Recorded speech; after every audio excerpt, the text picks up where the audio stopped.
it's all in our face, this immediate, gratification, or just everything has to be right now. For example, it's like, I don't even remember, like 15 years ago, emails, if you don't respond within, 2 days, and no one's trying to like go at you.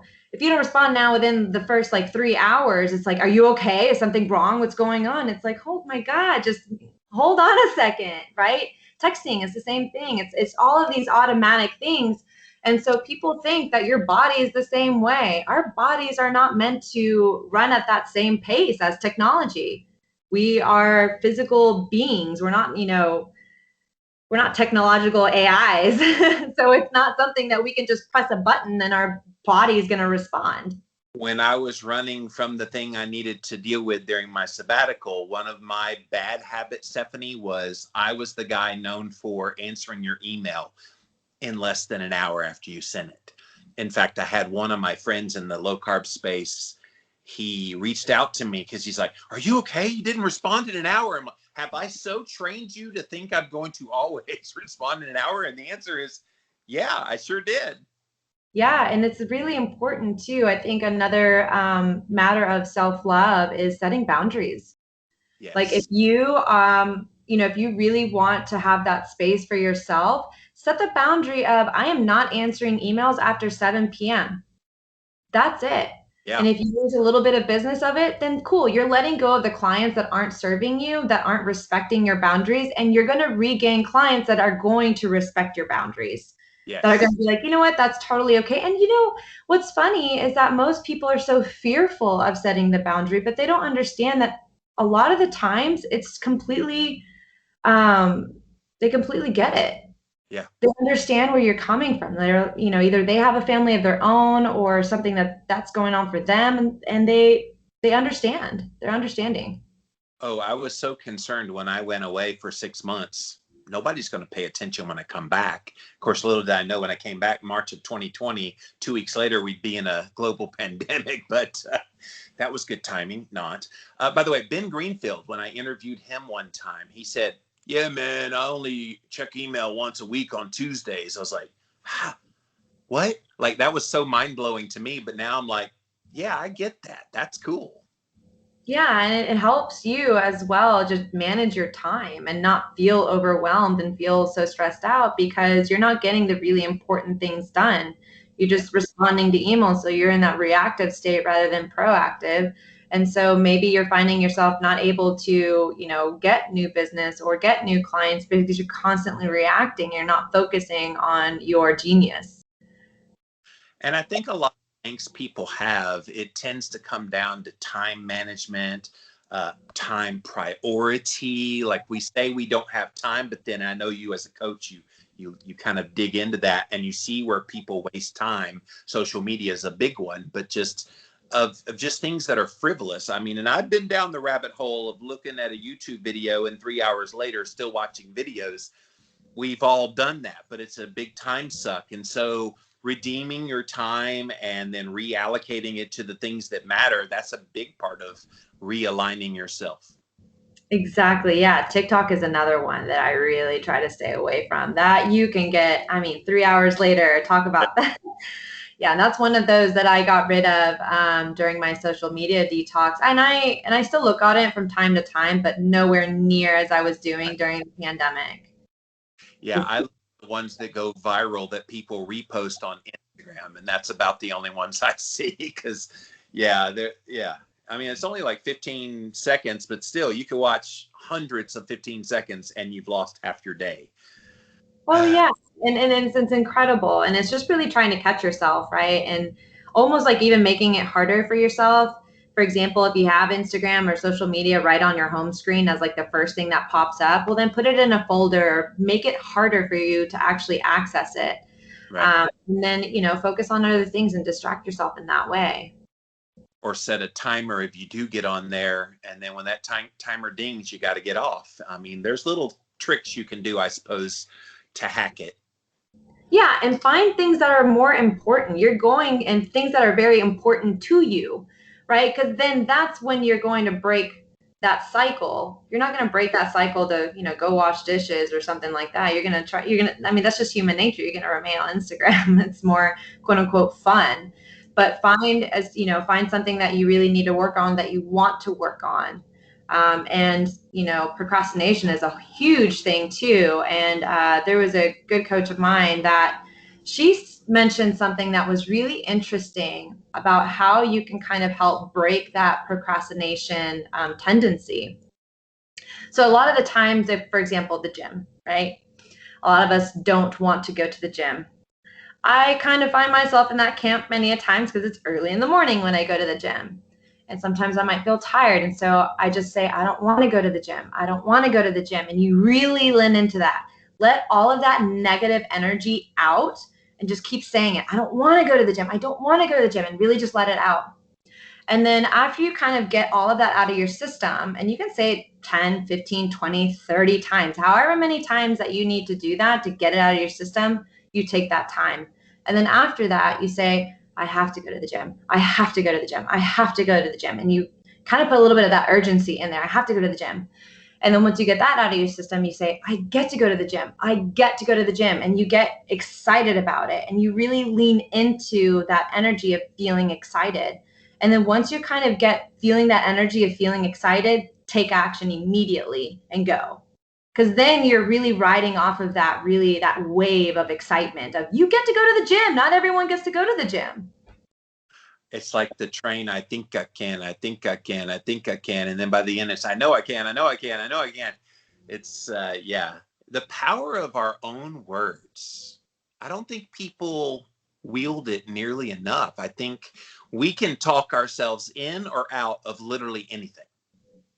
Oh, 1000%. And the way that we talk to ourselves is also really huge. What goes inside of our inner dialogue is really big. And like I mentioned before, that self-awareness is key. Otherwise, you don't really understand what you're saying to yourself is probably keeping you stuck. Yeah. And a lot of people, they stay stuck. And I think once you're stuck, it's so easy to get caught up in the stuckness of your stuck, if that makes sense, where you become comfortable and complacent in your stuck, that you don't want to go out of it because you get something, at least mentally in your head, out of that stuckness. Even though you keep crying, I don't want to be stuck, you stay in the stuckness deliberately because there's some comfort level there. Is that crazy? Yeah, no, there's definitely some comfort level there. It's uncomfortable to get out of that stuck area because you have to do something that is new. You have to introduce something that is new in order to get out of what you're in. And so a lot of the times people don't want to do that work, and they're fearful of what might come, or there is a limiting belief as to, there's no way that I can do that. And so that was installed at some point when they were younger. It could be genealogically as well, that they feel that they cannot get out because of some certain thing that was, that they've seen from their parents, that they've seen from their friends, that they were told when they were younger. And so that's why a lot of people, they feel stuck, because they haven't gone back and healed that and got rid of that limiting belief, that self-sabotaging pattern that can tend to happen. Yeah. How did you find low carb keto? Oh man. So in 2017, I was when I actually got into keto. And the way that I found it was not the same as a lot of people who are finding it today, which is really about weight loss. Right. For me, it was a gut issue. I had a lot of antibiotics that were prescribed to me when I was in high school. Yep. I also had Accutane prescribed to me when I was in high school. I had so many antibiotics that my doctor just gave me the prescription, multiple prescriptions, to go ahead and do it whenever I needed it. Wow. Yeah. What I didn't know is how much that can destroy your gut. Yeah. And it can take up to 2 years to really rebuild. And it won't ever be the exact same to rebuild your gut and your microbiome. And so what happened is that it's almost like essentially nuking a city, and then it's rebuilding slowly. It's not really going to be the same because they don't quite have the plans. They don't understand it. And so they nuke it. And then guess what? They're slowly rebuilding, and then I nuked it again, and I kept nuking it and nuking it. And then Accutane is another one that I found through research that really destroys your gut as well. So when I graduated college, I ate like complete and utter crap in college. So naturally, I gained weight like a lot of people do. And when I started to clean up my diet, I noticed that I've had a lot of flare-ups. So I would be constantly tired. And these are things that happened in college. I just didn't really pay attention to, or I thought was normal. And I couldn't go to the bathroom every day. I would be constipated constantly. It can be from 2 to 5 days constipation, which is obviously very uncomfortable.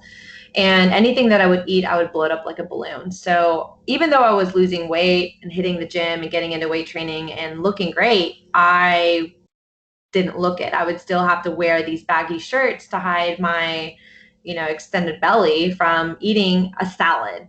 I would be that annoying person that you would take to the restaurant that would ask the waiter a million questions and then engineer my own salad because there are certain things that I did or through an elimination diet. And I even developed a sort of sense of orthorexia through it because I was so just obsessed with food and with what could trigger it. And so it was really a hard time for me. And I actually went to numerous doctors and they couldn't find out what was wrong with me. So they just gave me the gray area of you have IBS, which is irritable bowel syndrome. Right. And you can't really do anything about that. And I decided to just take the research on my own, like many people do.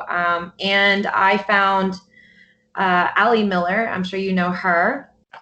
She's amazing. And I was with someone on her team and they mentioned that, we need to do a very low carb diet and just go under 60 grams of carbs. And for me, I was really starting to hit the gym and getting into weight training and almost kind of like bodybuilding, building muscle. And I had that old school mentality of, I got to have carbs to build muscle, over 250 grams every day, eating rice, all of the things. And we also did a food sensitivity panel that she has, and a lot of carbs were on there, funny enough. So I'm kind of an all in or all out person. And I did a little bit more research and I found Leanne Vogel on her podcast back in the day and heard about keto. And I was like, you know what? I'm going to try out this keto thing. Why not? If I'm going to go under 60 grams, what's another 40 grams? Might as well try it out and feel the benefits. And I loved it. I did not have to worry about my gut protruding or getting bloating or anything like that. I was going to the bathroom constantly. My belly was super flat and it just felt normal. Like the sensation of feeling normal was, I can't even explain how that felt for me. And going to a restaurant and ordering, a keto meal and not having to worry about whether or not my gut is just going to be looking 6 months pregnant or not. And that to me was very freeing. And I also felt the energy benefits and I really got into it. And so that's how I really stumbled into keto. Did you ever come across the GAPS diet or the SCD, specific carbohydrate diet, in your research? What was the last one? SCD, specific carbohydrate diet? No, I have not.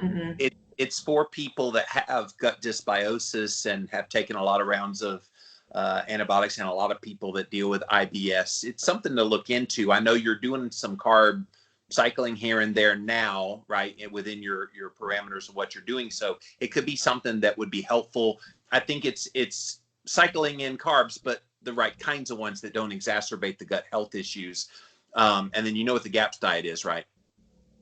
I've heard of it, but I haven't really dived into it. Yeah, so Dr. Natasha Campbell McBride, I had her on this show many moons ago talking about it, but she was the one that put it on my radar screen that as the gut goes, so goes your mental health. Mm-hmm. And so the people that deal with anxiety and depression and some of these things that they're dealing with, it's because their gut is out of whack. So when you start talking about all the rounds of antibiotics you were on in your teenage years, I had 30 rounds before the age of 30. Wow. So I've long had the same issue.